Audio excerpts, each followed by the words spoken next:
He looked at me and said, "What do you want?" And I looked at him and said, "Swami, please take my mind away. I don't want my mind. I get bad thoughts. I cannot fight with my mind. Please take it." Swami came slowly, slowly, and he stood in front of this gentleman and he looked at him and smiled. And the gentleman with folded hands, automatically his hands were folded. He looked towards Swami. Swami smiled, raised his hands, and Swami said, "Cheers, cheers, cheers."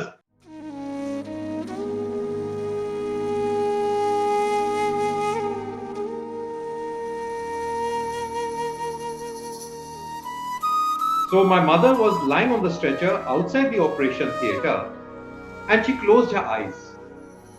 She felt the presence of someone. So she opened her eyes and looked around. There was no one inside. So I always, when we used to go for darshan, I used to think, I can never stay in this place for the rest of my life. Not knowing that after 11 years, I would be saying, "Swami, I don't want to leave this place. I want to stay here for the rest of my life."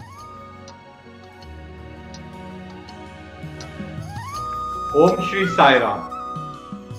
My most humble salutations at the lotus feet of our most beloved Bhagwan. Sai Ram to everyone. I am often reminded of a statement, a very profound statement in Hindi, which goes like, "मानो तो सब कुछ है, मानो तो सब कुछ है, और ना मानो तो कुछ भी नहीं." Swami has always been with me. He was there to receive me when I was born in this world. He was there to protect me when I was growing up. He's there now with me. And he will be there when I breathe my last on this earth. In fact, Swami is with each one of us. It is just that man's his limitation makes him not realize and recognize this fact that Sai has been, will be, and is always with us. I would like to go down the memory lane during my childhood days, where a lot of instances happened with me, and some of them were very bad, pretty bad. I would have lost my life also, but I survived. At that time, the doctor, people, my parents, relatives termed it as, "Oh, how fortunate is he, how lucky he is to have survived that." But later on, I realized it was Swami who had saved me. It so happened, now these instances relate to my growing years from 5 years to 8 years, those 3 years. I had gone to my aunt's house. She's a Sikh. She was a Sikh, and they had the part in their house. So we were all sitting there in the part, and I, after some time, felt thirsty. So I went up to her and said, "Auntie, I want some water. I'm feeling thirsty." She said, "Beta, 10 minute ruko, I'll get it for you." So I went and sat in my place. After 15 minutes, when water didn't turn up, I went to my mother and asked her, "Mummy, I want water." She said, "Beta, wait for 10 minutes. I'll get it for you." So I waited now for 30 minutes and water was nowhere inside, and I was really feeling thirsty. Imagine a 5-year-old boy wanting water and there's no water to be given to him. So I decided, why trouble people? I'll go on my own and get water for myself. Now, they had shifted all the drawing room and dining room furniture outside in the veranda next to the kitchen. So as I was moving towards the kitchen, I happened to see a bottle of water kept on the dining table. So I got a glass. I had 2-3 glasses from that bottle. The water tasted slightly funny, but I didn't care. I was feeling thirsty. After having these 3 glasses of water, it actually helped me to quench my thirst. I went and sat back in the park. My aunt and my mom both came with a glass of water in their hands and said, "Beta, ye aapke liye pani hai." So I told them, "I'm sorry, I don't want water anymore. I had my water and I'm not feeling thirsty." So my aunt asked me, how and who gave you water? So I said, I went on my own and I got the water. Then she said, where did you get the water from? So I came out from the puja room and I showed her the water bottle which was kept on the dining table. I said, Auntie, I had 2 to 3 glasses of water from this bottle. She kept the glass on the table and she shouted, called out her husband's name, and she told my wife, call your husband. I didn't know what was happening, but some ruckus was being created. And she told her husband, please take him to the doctor immediately. Your son, Uma's son, did not have water. He had 3 glasses of kerosene oil. And immediately I was rushed to our family doctor, whose clinic was quite nearby. And when he heard the story, he first scolded my parents and the elders, is that a place where you keep the kerosene oil? And how many glasses did he have? So they said he had about 3 glasses of water. So he started asking me some questions. Beta, are you feeling faintish? I said, no. Do you feel like throwing up? I said, no. Are you finding any difficulty in breathing? Or are you feeling any pain? I said, nothing. I'm finding nothing at all. So he kept me under observation for 1 hour. And after that, nothing happened. He told my parents, do one thing, give him warm water with salt in it, let him drink it. He will automatically throw out everything. So that way we can save him. It does happen. So they took me home. I had 4 to 5 glasses of warm water with salt, but nothing happened. I digested that also. After an hour, everything was fine with me. We left for our place. The second incident happened after a few months. I was very fond of climbing trees. So we had this tree just opposite my friend's house. And the height of the tree was about 15 to 16 feet from the ground. And the lowest branch was about 12 feet from the ground. So I climbed that tree, I climbed that particular branch, and I lay on that branch on my stomach. And I was dangling my legs and my hands, and suddenly the branch cracked and I fell 12 feet on the ground on a flat stone on my stomach. And I stopped there. I was stunned. I didn't know what happened to me. Immediately, the neighbors came out. Uma, tere bachche ko kya ho gaya hai? Rush, he's got hurt. And my mother came out, my father came out. They took me to the same family doctor whose clinic was nearby, and he kept me in the clinic for 1.5 hours under observation. He wanted me to pass my stools to see if blood was not coming out. After 1.5 hours, nothing happened. He told my father, don't send him to school. Again, watch him for 2 days. My father was very careful with us. So he watched me for 3 days. Nothing happened and I survived. Not a single cut did I get on my face or on my hands. The third incident happened when I was 7 years old, and I had taken a fondness towards, running on the road without looking on the left or the right. So whenever I used to go to play, I just used to run across and go to my friend's house, and we used to play cricket or football. So that day, as I was running, I heard people shouting, "Mar jayega!" And an ambassador car came, and the person braked, and it stopped just short of me. The car was on my left-hand side. So which means if I would have turned towards the left and faced the car, my hand would have touched the bonnet. That was the distance which was between me and that car. The driver got out and he took me to my parents. I got a good scolding. And after that, there were instances where I did get burned in areas just below my eye, or a cracker exploded, just missing my eye. So all these instances which happened, that time I was made to believe that, beta, you are lucky, you're fortunate enough that you survived. But I didn't know that time that there was someone called Sai Baba and Swami for us later on, that it was he who had saved me. In 1975, our family came to Swami, and my parents started going for bhajans.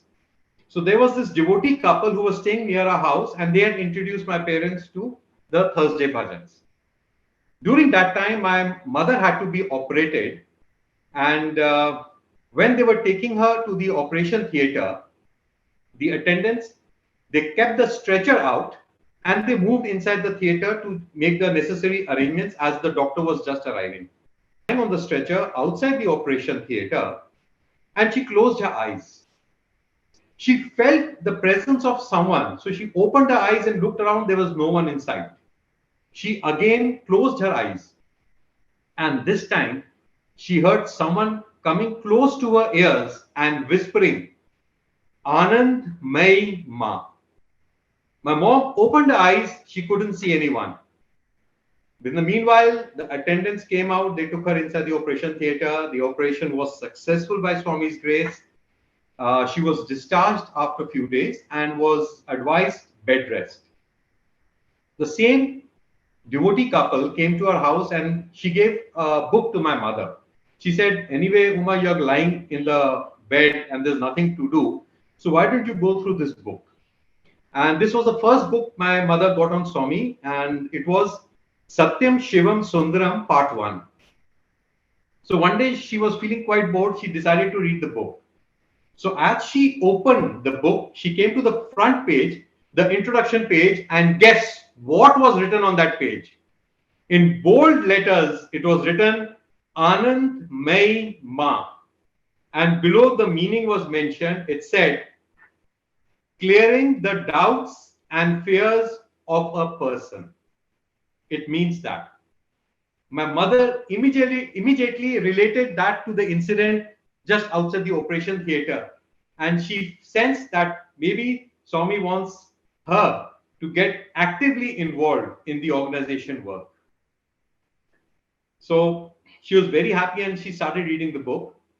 Midway through the book, she again got a thought, why don't I go back to the introduction page and read that page once again and the meaning once again.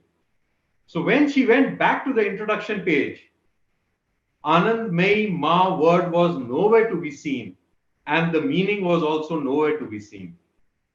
And the rest is all history. And we all joined Bal Vikas and we started attending regularly. Now, this devotee auntie, I talk about her because she played a very important role in my life. She had two sons and they were like brothers to me. So first, we used to go to Bal Vikas because we used to like not the slokas, or they used to tell us a lot of make us chant a lot of slokas. We used to love the stories they used to tell us in Bal Vikas, and we used to do a lot of role plays and dramatics. So that attracted us. So the class, when they used to teach us slokas and the play and the public speaking practice was not there, both of us used to sit at in the bus stand and we used to wait. The bus used to come and stop in front of us. We used to look at each other's faces. कि आज तो play practice नहीं है, आज sloka होगा. So what do? So we used to say, let's sit for some time. When the bus started gaining speed, then we used to get up and say, "Arey, we've missed our bus. Let's go back." So that is how we, started missing Bal Vikas once a month because we didn't want to go for the slokas. But Swami was there. We didn't know that he was watching us. So that year, this was 1977 when I joined Bal Vikas. It was said that Swami would be coming to Delhi and all the children Bal Vikas children are supposed to put up a cultural program.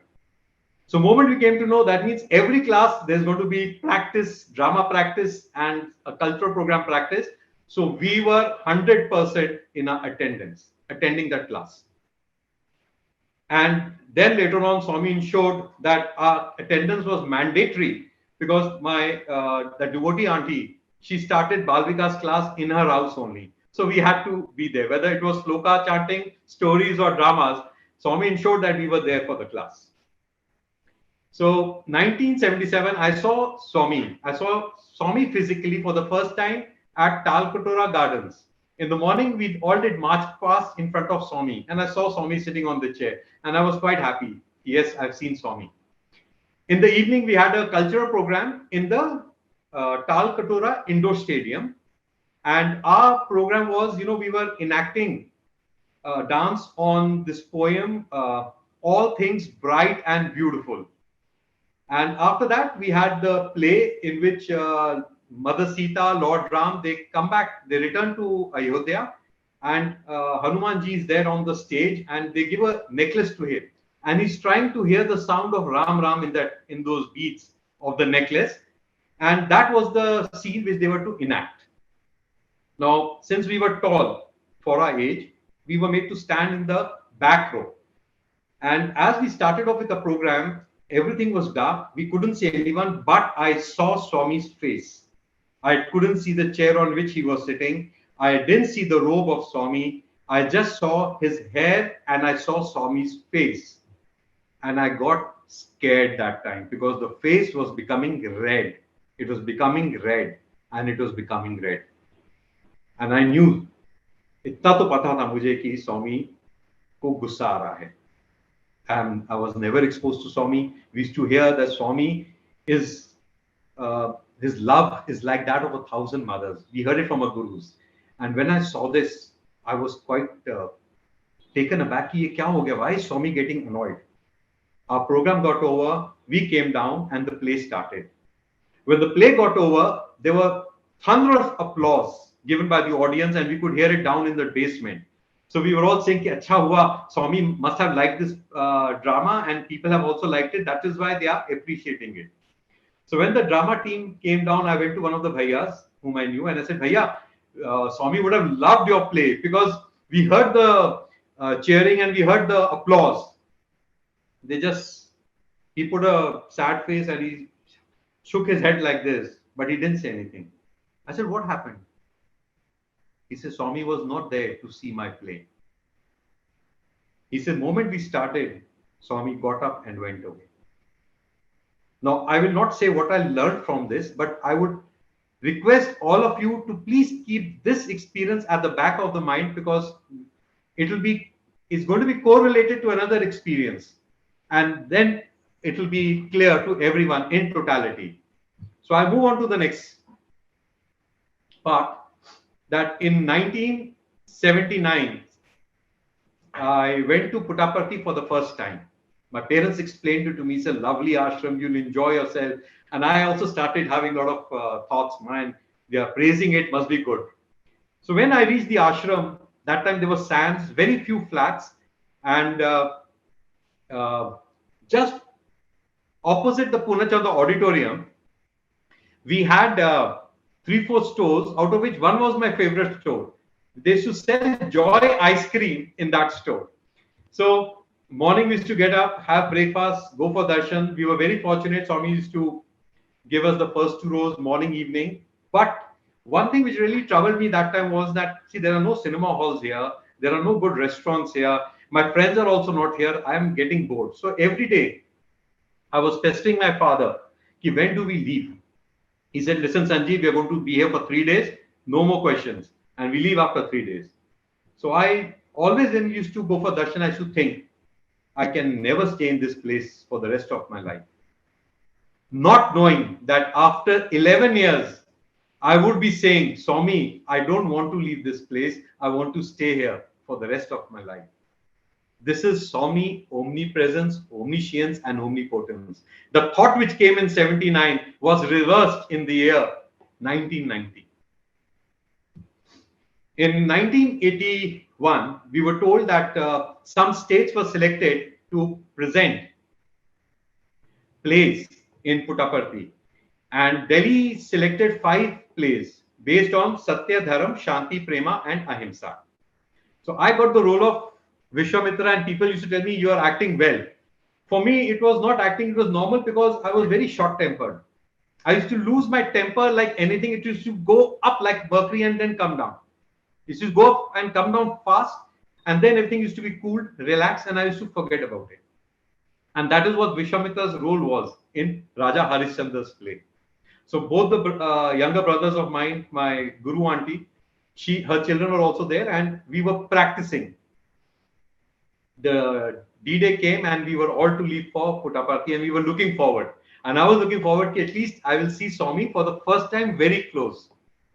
So when we reached there, we came to know that Delhi state program was fixed for the last state. There were 4 more states who were putting up programs. Someone had put dance drama, someone had put a cultural program in the form of dance. And the best thing about Bal Vikas I liked and about this organization I liked at that age was that there were 3 plays where only boys were involved. They were also dressed up like girls. And there were 2 plays where only girls were involved. So there was no mixing up. Everything was separate and very clear cut. So we reached Parthi and we found out that before the D-Day, the previous evening, Swami used to come at 9 p.m. to Purnachandra Auditorium and all the actors were allowed to practice in Purnachandra Auditorium from 8 to 11 p.m. to get a feel of the stage. So Swami went for all the 4 states. He went at 9 o'clock, he used to come by 10, 10:15 in the evening and we used to watch him coming and going. So when our program was fixed, we were very happy कि आज तो Swami भी आएंगे and he will see our program. And Swami used to come, he used to see the entire program, he used to make suggestions, he used to advise, he used to scold also, everything he used to do. And people would be in bliss because so much of love he would shower on all the children and the gurus. So we all had a dinner, 8 o'clock, all of us reached Purnachandra Auditorium on time. And our guru said, see, we don't know what time Swami will come. So let us start practicing now itself. So that was okay with us. So we started practicing. 8 ka 9 baja, 9 ka 10 baja. It became 11 p.m. There was no sign of Swami. There was not a single word which was conveyed from Swami's room to any of our gurus or to the Purnachandra Auditorium, whether Swami is coming or he's not coming. Our gurus were feeling bad and some of them started crying. I saw tears rolling down their eyes. Some students were crying. I was not crying. But I was feeling sad. See, I was not emotional, but I felt sad. What is this? Why didn't Swami come? It is our chance. I took it like a hak ki mera hak hai. Swami has to come. He has to come and see a play. He has done it for everyone. Why is he not doing for Delhi? I thought like that. But then slowly, when I realized that Swami is not coming. So our gurus told us that, okay, should we go back since Swami is not going to come? And we all said, no, let us practice till 12 p.m.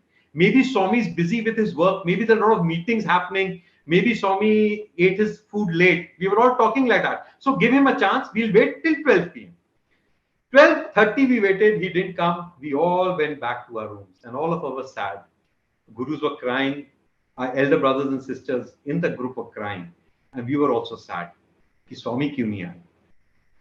The next day, we were practicing, so we didn't get time to go for darshans, bhajans in the morning and in the evening. At 5 p.m., we were all gathered in the green room of Purnachandra Auditorium. At 5:10, Swami comes into the green room. He comes into the green room with 2 or 3 VIP devotees with him. And the sisters are in one corner getting ready. We are in one corner getting ready. The gurus are moving from here to there, helping us to get ready. And Swami comes and immediately everyone stops doing what they are doing. They all fold their hands and they are all crying. The gurus are crying. And Swami has got a very stern look on his face. He looks at the 5 of us because we were the big guys of the group. ये बच्चा है बाल विकास का. ये बच्चा है बाल विकास का. ये बच्चा नहीं है बाल विकास का. ये सेवा दल का, प्री सेवा दल का बच्चा है. They are not Bal Vikas children. Then he looked at my guru aunt's younger son who was there and Swami pointed his finger at him, said, ये जो बच्चा है, ये जो size है, इसका height है, ये Bal Vikas बच्चा है. Then Swami said, yesterday all of you were crying. Everyone was feeling sad that why didn't Swami come for the practice? Now Swami will tell you, अगर मैं आता मैं पूरा प्ले कैंसिल करता बिकॉज ये लोग बाल विकास का बच्चा नहीं है. Please, when I'm narrating this experience, please try to get back that Talkotora Indo Stadium experience also. Swami said, मैं 100% प्रोग्राम दिल्ली का कैंसिल कर देता. No program from Delhi state.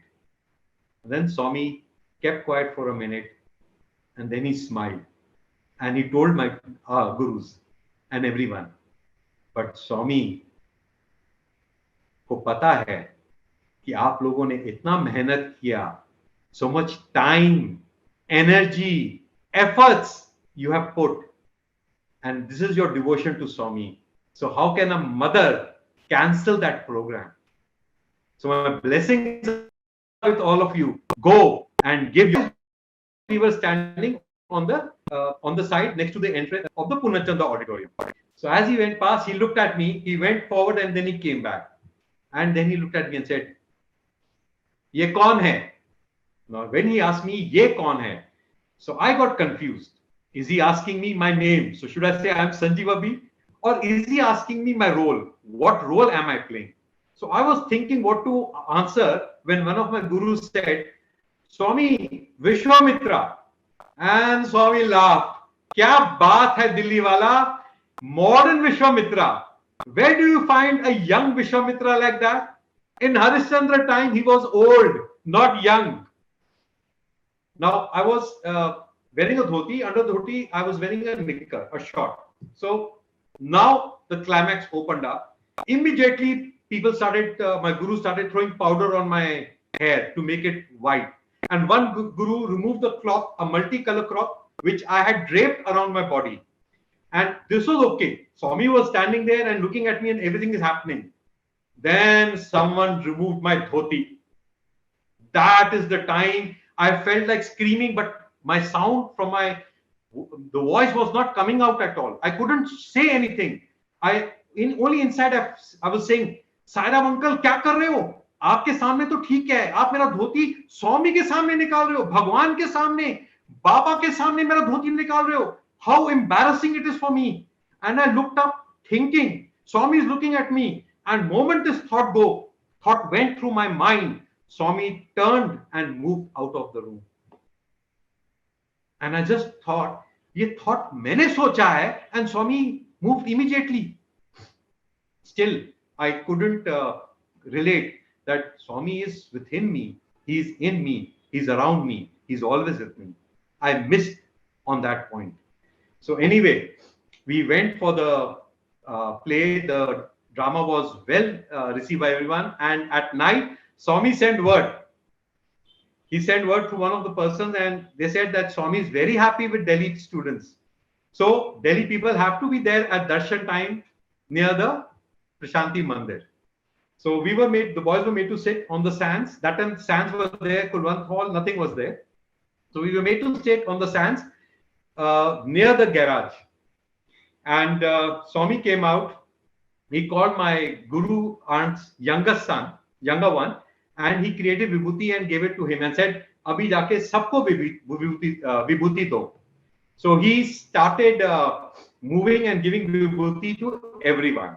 We were all sitting in the rows, and this time our gurus were very careful. All the 5-6 of us who were tall boys were made to sit at the end. कि front में नहीं बैठना क्योंकि स्वामी ने डांटा है, तुम लोग पीछे बैठोगे लास्ट में. So we all sat in the last line thinking कि स्वामी यहां तक तो आएंगे नहीं. Swami came, gave Pad Namaskar to all of us. He stopped in front of us and he said, "Good performance. You are all good boys," he told the 6 of us. And he then said, "I will take all of you in my college." So I don't know about the 3 boys who were there in the group, but I knew about the 3, including myself. One of them joined in class 11 in the school, high school. I joined in BCom, and my guru aunt, elder son, he joined in BCom. So that's the time when Swami said, "I'll take you," and we were all happy. And there was a sort of a happiness I got, a very pleasant feeling which I had never experienced earlier. I was so happy, I immediately went outside the mandir and purchased a ring, a red ring with Swami's face in the middle. And I said, "I'll wear it with me every time because now I like Swami. He really loves us." So I came home and started attending school. So I used to put vibhuti in the morning and I used to wear Swami's ring. But then the world had different plans for me. Moment I entered the school building, all my friends started saying, "हाँ आज बाबा ने क्या खिलाया तुझे breakfast के लिए? आज बाबा तेरे साथ आया." And they started mocking Sai Baba.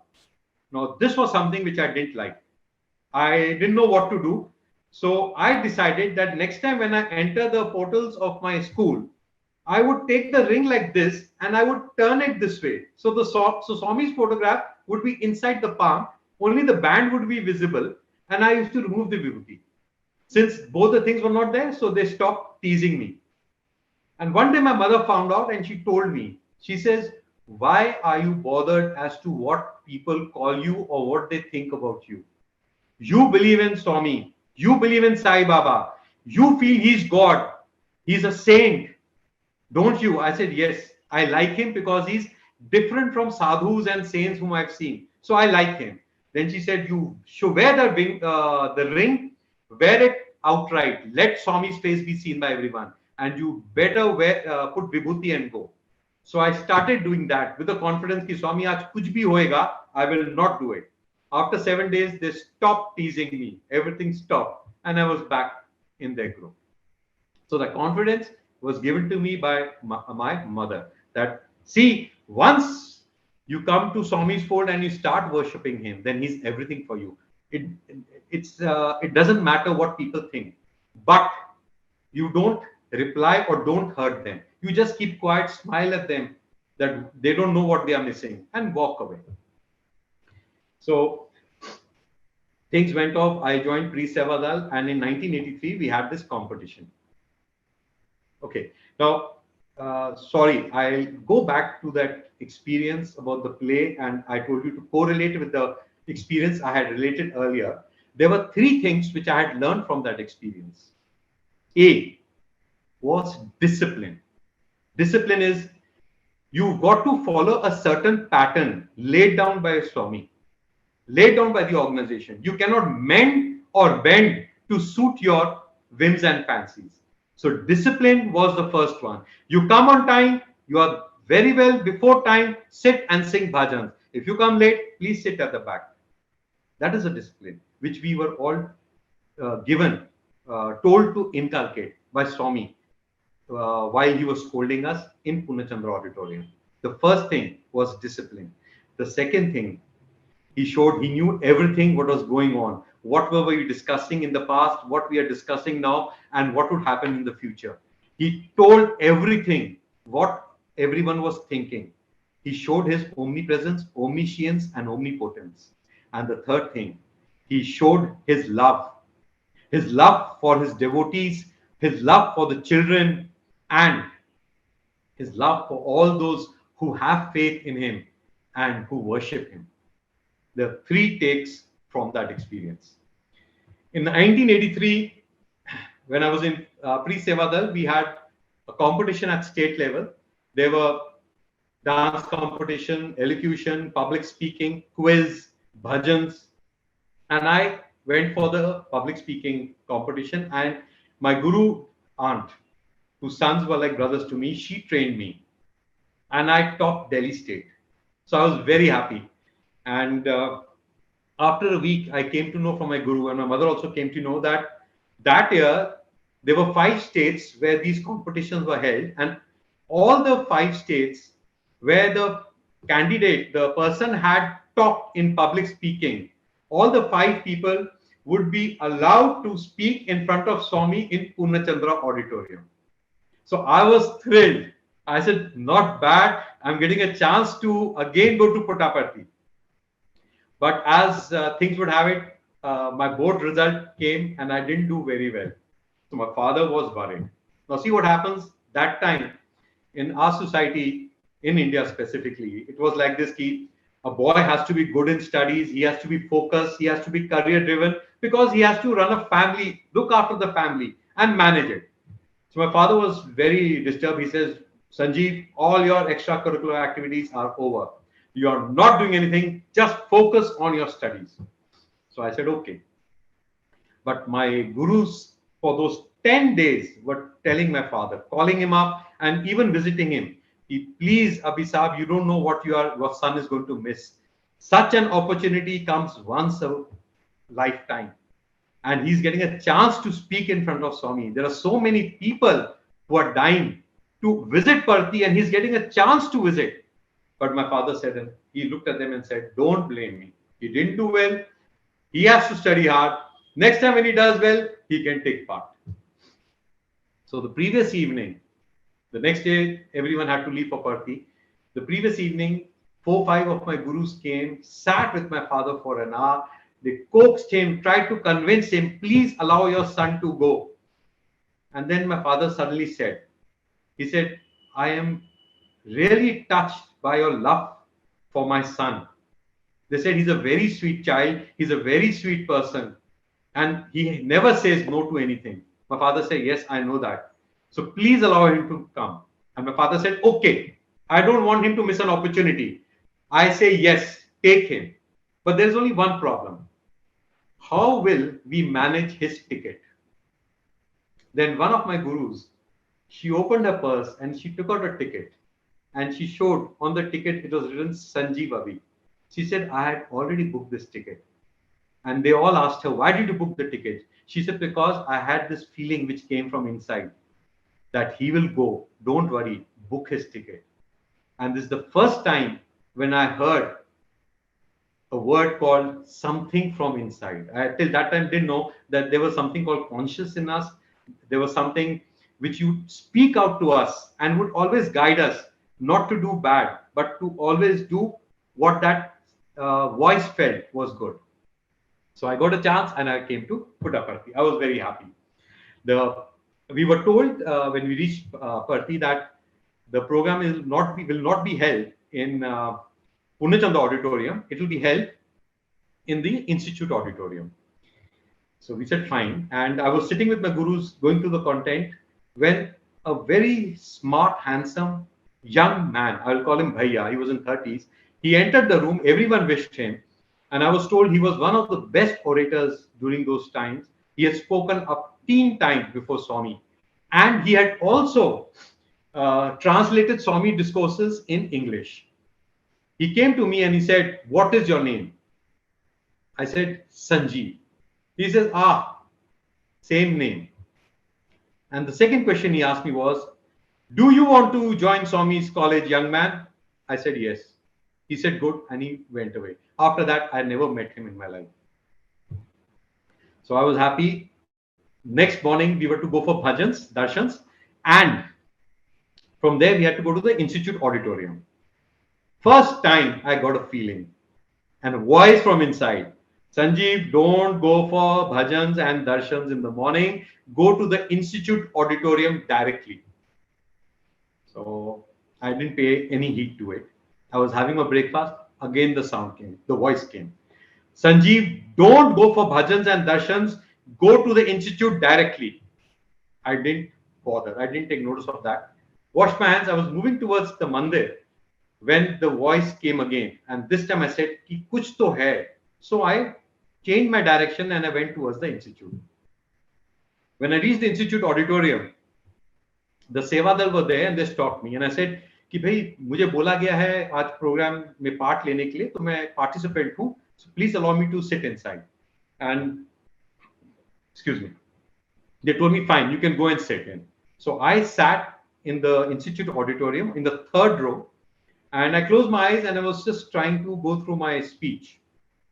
It happens sometimes that you're doing something and you get a vague feeling that someone is watching you or has been watching you. So that vague feeling came into me and I looked ahead. I saw all the Sevadals standing like this with folded hands and looking towards my direction. I looked towards the right and the Sevadals were again folding their hands and they were looking towards my left. So when I turned towards the left, I saw Swami standing there. Now Swami was there just 5-6 seats away from me and I got confused. I had never seen, alone. I was always in a group when Swami interacted with us. Now I was all alone. I didn't know how to behave or I didn't know what to do, how my behavior had to be. I felt, should I just stand up and fold my hands and look at Swami? Or should I kneel down wherever I'm standing and fold my hands and look at Swami? Or should I go running towards Swami and fold my hands? Or should I kneel down near Swami and fold my hands? I was getting scared. I closed my eyes and said, Sairam, Sairam, Sairam, please save me. And I went on chanting that. After 2-3 minutes, I opened my eyes. I looked on the left. Swami was not there. This happened for the third time. The thought came and Swami responded. And I actually felt that time, Sanjeev, whatever you are thinking, he knows it. So which means he's everywhere. He's watching you. So you better be careful. My speech was well received. I was very happy. We got Pad Namaskar from Bhagwan, and I came back to Delhi. 1985. 12th class boards. Marks were not that good. So that evening when the results were out, my father and I were sitting comparing कि भाई कौन से college को मैं apply करना चाहिए in Delhi University. My relative, my aunt, my mother's elder sister, she came in and she said, "What are you doing?" So my father said कि आप colleges ढूंढ रहे हैं कि किस college में इसको BCom मिलेगा. She said, "You're so funny. Don't do that. Don't put him in Delhi University." She said, "Swami will give him place in his university. Please go. Don't forget, he had said he will give him a seat. Why are you ignoring that?" And that is the time we realized that Swami had told us. The next day, me and my mother, we packed off to Parthi. It was a month of May, and that was the 60th birthday celebration. So Swami in the month of May was in Puttaparthi. I still remember. 1985. And my mom knew someone who was a permanent resident, so she shared her flat with her, and I kept my bag and bedding just outside her flat on the veranda. So that was my study table, my bed, my puja room, everything for me for the next 15 days. Yes, in the morning, I used to go to the sheds for the morning ablutions, but that also Swami took care of me. And there was this family which moved in next to my aunt's flat, a husband, wife, and their son. The husband came and asked me what I was doing. And when I told him that I was preparing for entrance exam in Swami's college, I was trying for a seat. He said, "Son, we leave in the morning for darshans and we come back after bhajans. So that much of time is available for you to use our washroom and get ready." So I thanked Swami. I said, "Swami, it is not that I have come. You have brought me here and you have taken care of each and every small thing of mine. You know what is happening with me, and you know everything what I'm going through." After 15 days, the list came out. I was selected. We were told 60 students were selected because it was Swami's 60th birthday and 60 children were taken in for the UG courses. So now the growing up life and the school life got over, and I entered the college life, entered the portals of Swami's University. So I remember first day I was very sad because the first time I was separated from my parents. So first night I was sad, but second day onwards, the hostel was so good. The warden and other senior students made me so ease and at home that I started liking the place. It was the first Sunday when the college started. We were in the hostel and Swami was coming to the Hillview Stadium. So I normally used to go back to the hostel, change from my whites into jeans and t-shirt, and I came to the Hillview Stadium because Swami was coming. So we were all standing. Swami's car came and stopped in front of Sai Vedika, and Swami got out. So I was in the front row, and one of the brothers, as Swami's door opened and he's coming out, tells me, "Sanjeev, you are in a suit today." So I said, "Why? What happened?"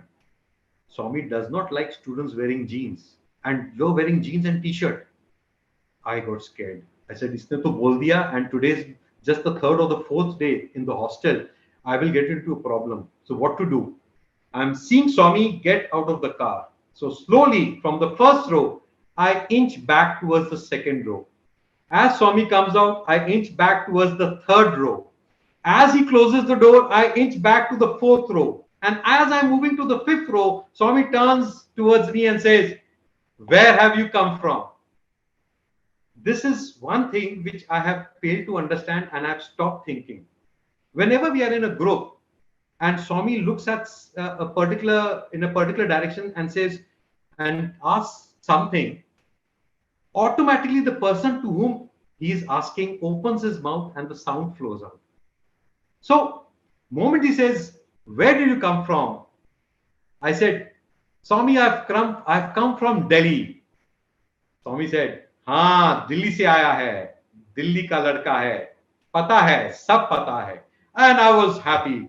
Swami had talked to me, and for the first time, I found my voice and I responded to Swami's query. I was so happy that day. Anyone would tell me to do anything, I was doing it. Why? Because Swami talked to me. I was very happy. That thought, एक महीना मेरा आराम से निकल गया. Swami didn't look at me, he didn't call me, he didn't come near me, but I was happy. See, Swami had talked to me and I was able to respond to Swami. Second month started. Again, Swami used to, when he used to come for darshans, he used to see me from far. But as he used to come near, he used to avoid me. And he used to look at students on the left or the right behind me, but never at me. So I started feeling the pinch. I talked to some seniors and they said, "Don't worry, this is Swami's way of training you, of molding you, of guiding you. Don't worry. Think of better moments when Swami used to talk to you and recollect them." So I started, recollecting the first time Swami talked to me, interacted, and it went off for 1 month. In the month of September, the third month, again, the same thing continued. And I said, "Abhi to kuch karna padega. There is some problem. Maybe I'm bad. Maybe I'm not up to his expectations. There is some problem somewhere. I have to do something." So I tried to change myself. I tried to become more disciplined. I tried to do all the things which I felt would make Swami happy. But there was no change. Swami used to come, look at me from far. He used to come near me, avoid me. And there were times when he used to come in the middle of the portico, stand among the students, and they used to do path seva. And there were so many times he used to be just few feet away from me. And I used to, with folded hands, would say, "Swami, kitna acha lagta if you would come near me and give me a chance to do path seva." And immediately Swami would respond, not once or twice, thrice. "No, no, no." So I knew Swami wants me to stay away. This is not the time for him to talk to me. So I got the message that it will take some more time for Swami to talk to me. Then a thought came. That time I had, I was telling my seniors also that, see, I want to take part in the English drama. And they said, "See, Sanjeev, sorry, we can't do much about it because Swami has already shortlisted the characters. Practice has started. What you can do is, if you want to enjoy his 85th birth, his 60th birthday celebration, stay back in the winters and help in a lot of work which will be required, and you will enjoy." So I stayed back. And that time, all this was happening. And what did this voice came from inside? "See, you have tried everything. You've given letters. Swami is not taking your letters. You have to send them a registered post. So what you do now is, you fold your hands when Swami comes, and as he's coming near, Swami will not look at you. So you immediately look at Swami's feet and pray, ki Swami, mujhe paad namaskar de do, paad namaskar de do." Try it. So I just thought, ki kuch problem to nahi hoga. Kuch problem to nahi hoga, kuch repercussions to nahi honge. And the voice said, "Don't worry. I'm telling you, do it." So the first day, Swami came in the evening. He came from far. He saw me. As he neared, I lowered my eyes and I looked at his feet and was praying, "Swami, paad namaskar, paad namaskar, paad namaskar." And Swami went away. I knew Swami is not looking at me. In our school days, I had joined NCC. So in NCC, there is a word called chori nazar. So we were trained to stand straight without moving our heads.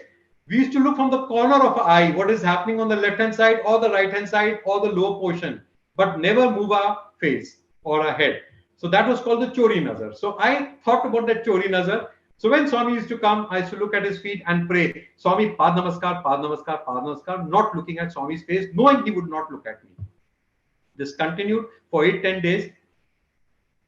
On the 11th day, it was a Sunday, Swami went to Gokulam in the morning after bhajans. So when I came to know about it, I stood opposite the institute gate and I waited for Swami to come. So when I saw Swami's car coming, immediately I folded my hands and I looked towards Swami. And as he neared, I lowered my eyes and I looked towards the wheels. And imagining the wheels to be Swami's feet, I said, "Swami, paad namaskar, paad namaskar, paad namaskar." Then, with a chori nazar, I saw that car slowing down. Boss, I was so thrilled. He saw is going to stop. Maybe he'll roll down the window. Saw me looking at me and his head, and he went on looking at me, and I was looking at Swami. And I was confused whether he was happy or whether he was annoyed or whether he was telling me, be careful. That evening, I went for. I have to go fast. We are moving out, losing out on time. Sorry. So that evening we went. I sat in the outside portico and I had a letter with me. And when Swami came near, I lowered my eyes and I prayed to Swami, Swami, Pad Namaskar, Pad Namaskar, Pad Namaskar. And I saw that, I felt that the letter was taken by Swami. He took my letter and he said, you. And as he walked, there's a movement among the students that now Swami is going towards the inner portico, so they will all change side. So I also turned towards my left. Ki ab Swami portico mein ja rahe. Two boys got up and they went towards the interview room. I got a poke from my senior in the back and said, Swami has called you for an interview. So I looked at him and shook my head. I said, no, he didn't call me. Inside, I was saying, Bhaiya, you don't know what's happening with me for the last 2.5 months. You think Swami will call me? And today, after this morning's darshan in the car, I have no guts. I am going to sit here and not do anything. So I said, no, he didn't call me. Swami went inside the bhajan hall. He again poked. Swami has called you for the interview. I said, no, he has not called me. When Swami went from the bhajan hall into the interview room, he said, Sanjeev, I'm not joking. Swami has called you. And when he told me like that, I got a feeling that yes, Swami has called me. I got up, my legs were shivering, my body was shivering, and I started crying. I don't know the reason why I was crying. I was crying. I went and sat in front of the interview room, and I was crying. Swami came out. He called all the foreign devotees. There was a group, and he called these two boys, and he called me. As I moved inside the inside the interview room, Swami was standing there at the door, and he closed the door, and he was walking towards his chair. I was right at the back. He looked at me and said, "What do you want?" And I looked at him and said, Swami, please take my mind away. I don't want my mind. I get bad thoughts. I cannot fight with my mind. Please take it. And you know what happened? Swami raised his hand. Swami raised his hand as if he's going to hit me. And I closed my eyes and I was shivering. And I knew कि अभी पढ़ने वाला है, अभी थप्पड़ पढ़ने वाला है, अभी पढ़ने वाला है. Nothing happened for 2 minutes. I opened my eyes. Swami's hand was lowered. He was smiling at me. And he went and sat in his chair. I sat down. And the thoughts which were coming in my mind, Swami knew them. He said, mind and the brain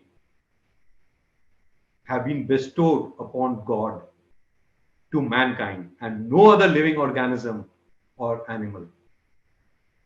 Don't be a slave to your mind. Be a master of your mind. Let bad thoughts come. Let them come. Don't fight those thoughts, but keep focused. Keep yourself focused on Swami's name.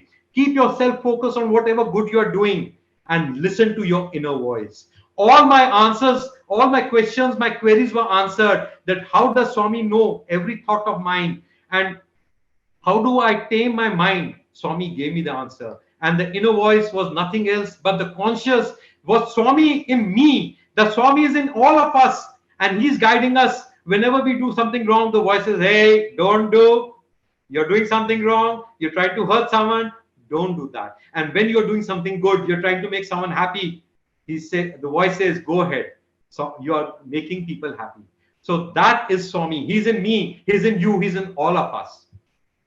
And when were coming out, I was the last one to come. Swami gave me namaskar. And again, he stopped me at the door and said, now you tell me, what do you want? I folded my hands and told him, Swami, I want a part in that English play which is happening during your birthday celebrations. I want a small part in that. Swami looked at me, smiled, and he patted my shoulder. He used to always pat me on the left shoulder. I don't know why, but he patted me and I loved it. So much of love flowed from Swami into my body. I could feel it. My body was shivering. And he said, he just smiled and didn't say anything. Now, all my queries were answered, and I was confident that Swami is with me. And whatever work I started doing during the holidays, I was doing it with full concentration, focus.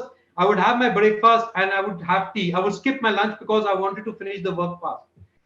And one day, the senior students who were acting in the play called me and said, call the other boy, because every night we used to carry milk for them, the Telugu boys and the English drama boys who were practicing in the institute auditorium. We used to carry milk for them, and we used to see the play. And obviously it was slightly selfish because we came to know when Swami would be coming and watching the play. So we used to come and hide behind the chairs, both of us, and we used to peep and see Swami directing and even seeing Swami acting.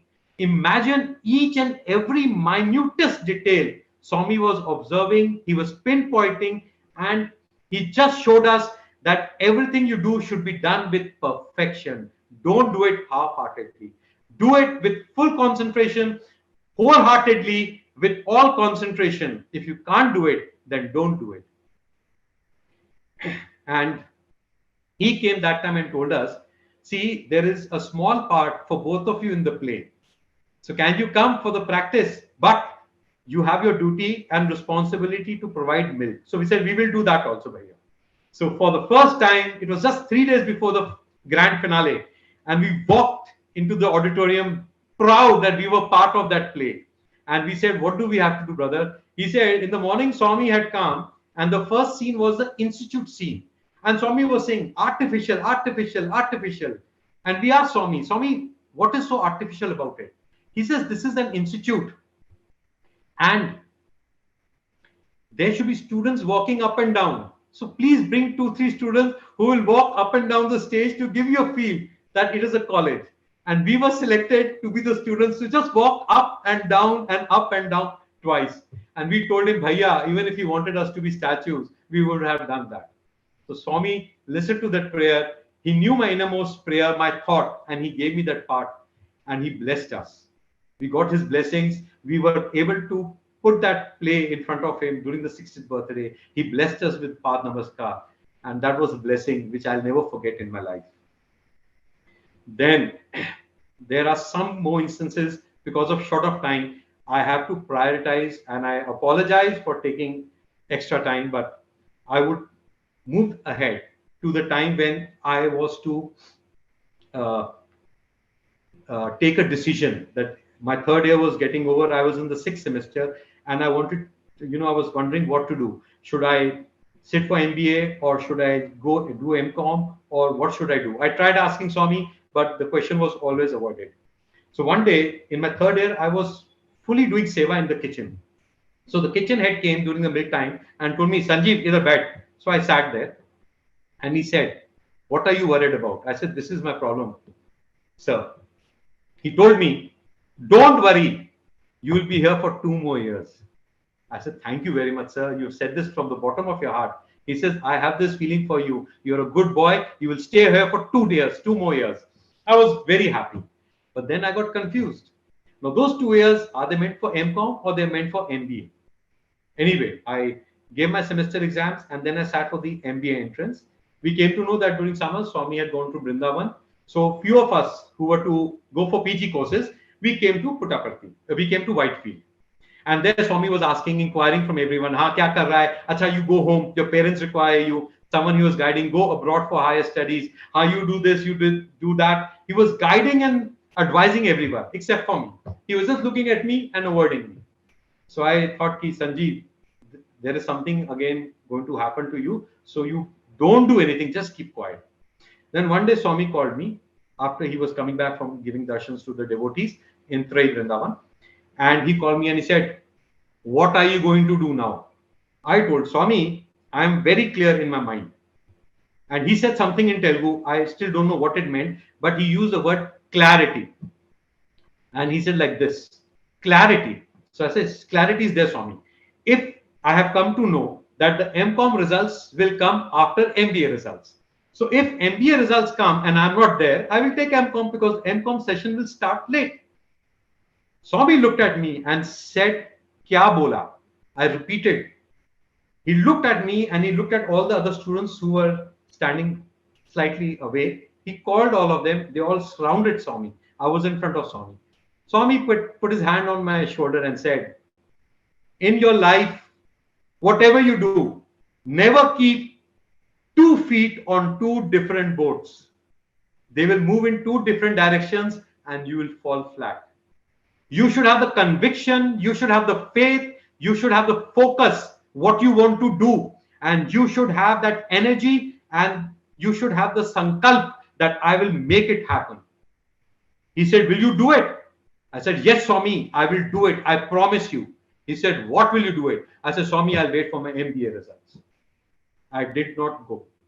In the evening, we came to know that MCOM session was starting 2 days before the MBA result was going to come out. It changed for the first time in 1988, yes, in 1989.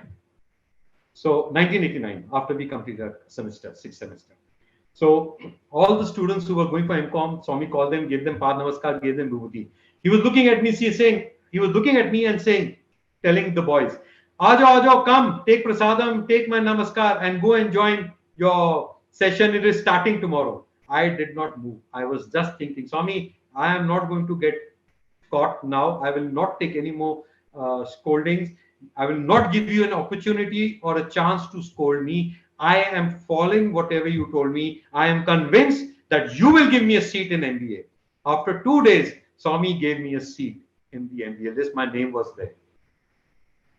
We had a lot of experiences, and I move on to the new stage, the current stage of my life, where I came out in the world and I started my work life.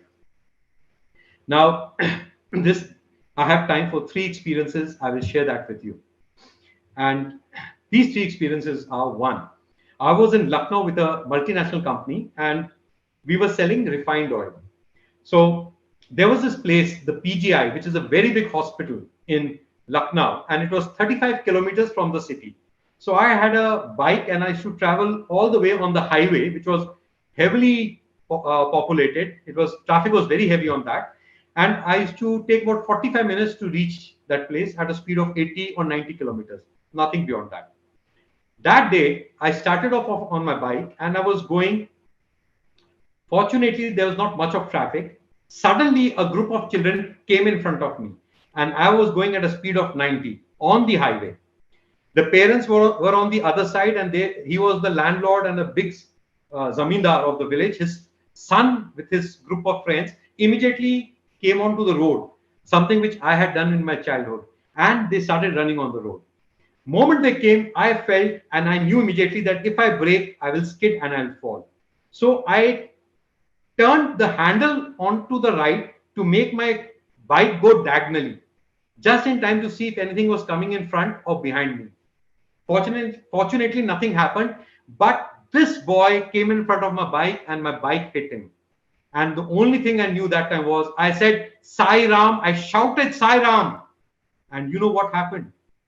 I was lifted in mid-air to about 18 feet above the ground. I saw the boy falling and blood coming out from behind his ears. I saw his parents in mid-air. I'm seeing all this. Seeing his parents picking him up and the children and the people telling him, Zamindar ji, इस आदमी की गलती नहीं है, आपके बच्चे की गलती है, इसको hospital ले जाओ. And then I see my bike moving without the rider and falling on one side. I'm right in the middle of the road at a height of 15 feet from the ground. And someone picks me, not someone, Swami only did.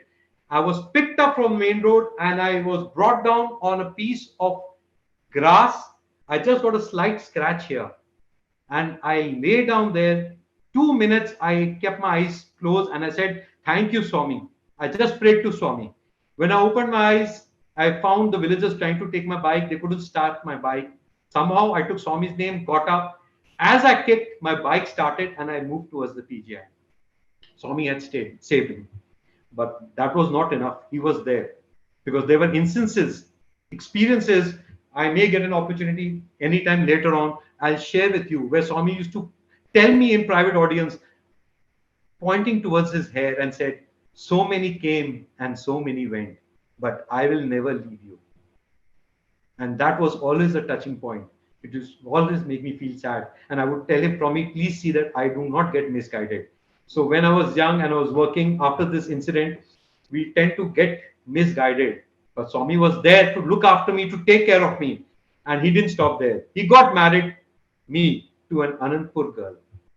And I have told her also, but today I am from the bottom of my heart, I'm saying that she has guided me back on track to move towards Swami. So what I am today and my son, my wife has a very big hand in that. And then she had told me that, see, my father had told me an experience where a devotee is asking Swami, there was an air crash. And the devotee asked Swami, Swami, there was this air crash, all the passengers died. Why didn't you save them? Now, every experience I'll relate, may not get time to indicate the lesson learned, but the lesson is in the experience itself. Swami said, if one of the passengers or the crew member had chanted Gayatri Mantra, I would have gone and saved them. My wife told me and my son, now from today, whenever we leave the house, we will chant our slokas and the Gayatri Mantra. So whenever I sit or travel by train or bus or by plane or go by my car or any other vehicle, I always chant the slokas and the Gayatri Mantra. It happened in Bhopal. I was given 5 days time to travel a distance of 2,700 kilometers. And my wife told me that, I had told my wife that I would be coming on Friday by Shatabdi. After 3-4 days of traveling 1,900 kilometers, the driver gave up. He says, sir, I cannot drive. I was in a place called Gotegaon with a technical engineer and this driver. He says, sir, chabi ye hai, aap chala lo, I cannot drive. It was 11 o'clock at night and I told the engineer, see, if you are awake, let us go with Google Baba, put on the Google Maps and we'll move towards Bhopal from Gotegaon. I didn't know the way, so we're banking on that Google map. I chanted the Gayatri Mantra, I started off and slowly increased the speed. And there was a point at around 12 o'clock, we reached a forest where there were 3 roads. They were all small roads and I didn't know where to go and the Google map stopped working. So I just prayed to Swami and within a minute or two, a person came from a close by hut and he said, "Aap log yahan kya kar rahe ho?" And I told him, we have lost our way. Please help us. And he said, "Aap ye Seedhi road le jao, travel straight for 100 kilometers. You will come onto the highway which goes towards Bhopal." So I started off. 1:30 in the morning, I started getting my sleep. My eyes started closing and I was fighting sleep. I said, no, let me look for a dhaba where I can have tea and I'll wake up and I'll drive. I had to, it was fight against time because I had a train at 2 in the afternoon. I don't know what happened. I don't know when I slept. I don't know for how many minutes I was driving, sleeping. Someone shook both my shoulders twice and I woke up just in the nick of time to see that one part of the car was on the Kacha road, one part was on the main road. There was a big structure in front of me. I couldn't make out what it was. There was an impulse in me which said, turn right. I turned right, came onto the road, and then I stopped after some time. And after that, I prayed that I would never do such a mistake. I told my family about it recently. I didn't relate that experience. But I know one thing. I chanted Gayatri Mantra. Swami was there to save me. And the last experience before I close my talk for today, there were 2, but I don't have time for that. This is an important one because my wife today also gets thoughts. Swami comes in her dreams and guides her. In January 2011, Swami came in her dreams. She was sitting in the mandir. Swami came from Yajur Mandir. He moved towards the lady's side and Swami picked up my wife and said, come with me. And he takes my wife to the portico where Swami's seat used to be kept, where he used to sit on the chair. And he told her, look down. So there was a gadda. And as she looks down in the dug out, she sees Swami is lying on the ground. She's lying down and she says, Swami, aap idhar bhi hain aur udhar bhi hain. This is, sorry, I got mixed up. I'm really sorry. This happened when Swami gave up his he gave us his mortal frame in April. That was 24th April. 24th night this happened. Swami then showed heaps of vibhuti falling on him. So when on 25th I came back and she told me that is the samadhi made here. I said yes. She says Swami has shown me the place and how it happened. But prior to that, in Jan 2011, Swami came in the morning, came in her dreams, and he took her to a construction site. There he took her in a lift. He said, come with me in the lift. The lift was open from all the sides and my wife was scared. So Swami got glasses placed around it so it was covered. And then Swami said, as the lift started moving upward, he said, all those who do my work, I will give a cabin like this to them. And the lift moved up, and it disappeared into the clouds. So when my wife got this dream on 24th April night, she said I could relate the dream there, but that time I could not relate what Swami was trying to say. Now, this experience I'll recollect because in 86 and 87, there were 2 years when Swami said, my boys should speak during Durga celebration, Dashera celebration in Prashanti Nilayam. So I was lucky enough to be selected by Swami for 1986 Dashera celebrations. I spoke, and in 87 also I spoke. And in 87, I remember this experience, which is nothing else but a proof of Swami's omnipresence, omniscience, and omnipotence. And mind you, let me remind you that man has now introduced another word to this trinity of omnis. And he says it is omnibenevolence. Now, what does omnibenevolence mean? Man, as per his limited knowledge and limited vision, he says it caters to the God who is good. It doesn't cater to the God who is good. It caters to God who is always good, who always thinks good for us. So, and when I was narrating this experience in the Punachada auditorium, my seniors and batchmates were telling me, my God, Sanjeev, you should have seen Swami's face. You should have seen Swami's expressions. He was having a whale of time. He was laughing and he was smiling and he was looking at everyone. I said, I'm sorry, Bhaiya, but I could not see that fortunate experience because I was just looking at the audience and narrating it. And the experience goes like this. Anandpur's sister got married to a non-devotee family. Now, her husband was an alcoholic.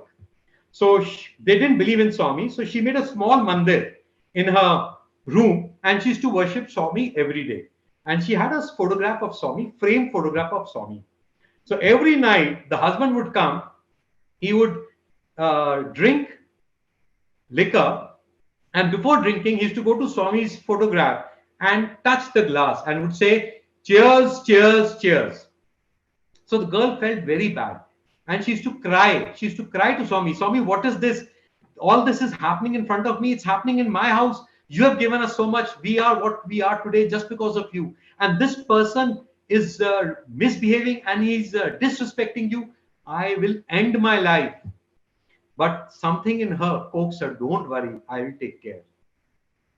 So this happened for quite some time. And once it happened that they had to come to Hyderabad and they had to come via Puttaparthi. So she told her husband that, see, we have to go to Hyderabad and we have to go to Puttaparthi. So why don't we go for darshans? You don't come. You stand outside the ashram. I will go and take darshans. So the husband's brain worked. Wow, very smart. You will go and take darshans and tell Swami about me, what I was doing. I'm not a fool. He said, no, I will also come with you. But we will have darshans and we'll go off after darshans. He wanted to see that his wife doesn't get a chance to speak to Swami and tell whatever was happening in the house. It so happened they reached late and she said, we have to spend the night here. So the husband consented and they spent the night in Puttaparthi. Next morning, they were there for darshans. He was sitting in the men's line and he got the first line. He was sitting there and thoughts were coming in his mind. See, Swami, he asked people what happened. They says, see, Swami will come out. Sometimes he comes towards the gent side. Sometimes he goes towards the mother's side and then he comes here. So immediately pricked his, he caught on to the words that sometimes he moves towards the mother's side. So he said, Baba Re, now I know what's going to happen. If he is God and people call him God, let him prove that he is God. He should not go first towards the mother side. He should come towards the gent side, and he should come and stand in front of me. So Swami, the door opened and Swami came out. This man was thinking, Abhi Swami, agar wahan jayenge, I will not consider him to be God because my wife will tell him everything. So he looked. Swami came to the portico and he started moving towards the gents.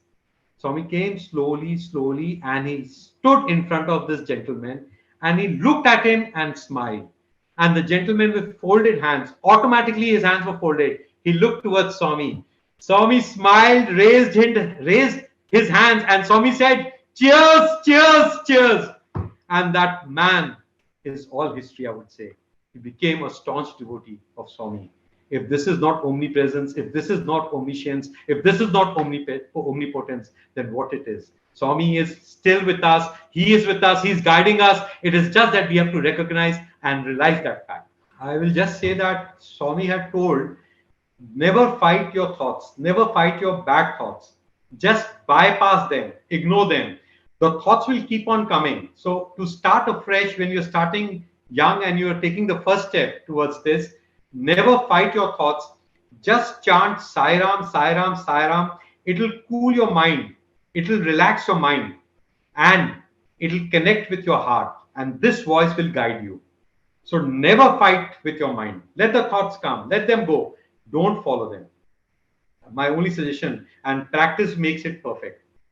Swami had said, he had told us that in Satyug, people used to do lot of yagnas and pujas to appease the lords, gods, and get blessed by them. But Swami says this is Kali Yuga. If you just think about God, if you just take his name, take the name of any God you feel. For me, it is Swami. So when I'm working, I think in my mind, I keep on doing Sai Ram, Sai Ram, Sai Ram. That itself will take you across the river, across the sea of man, of your life, and he'll take care of you. So it is just Nam Smarana which will take you across in the Kali Yuga. Okay, to make it easy, suppose you are going to do an activity and that activity is going to trouble someone or is going to hurt someone. The mind will say, do it. You should do it. It has to be done. But I'll tell you, there, if you just relax for a minute, you will feel a sound, a voice from inside. Don't do it. It will hurt him. If you do like this, it will help him. See, there is no there's no thumb rule or any fast rule that if you behave like this, it is the voice of mind. If you behave like that, it's the voice of the inner voice. You have to think for yourself. You have to feel for yourself. You have to initially look at each and every thought you are getting. Is that thought, when put into practice, will hurt someone or will not hurt someone?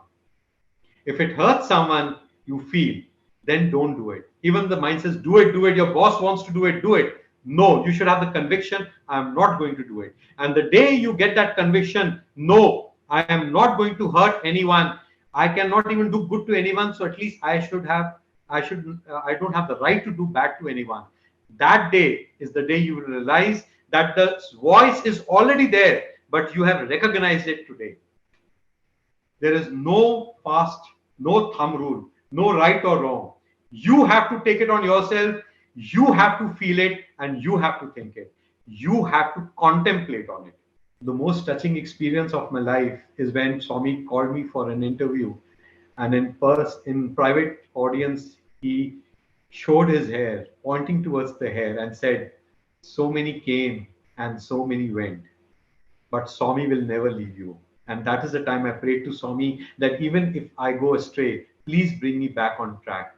I think that experience which I had with Swami, what the message which Swami gave me and the blessing which he gave me will always hold dear to my life.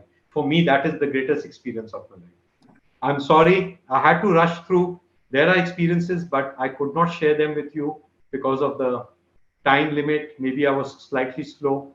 So, with all my due respects and my apologies, I bring this talk to an end.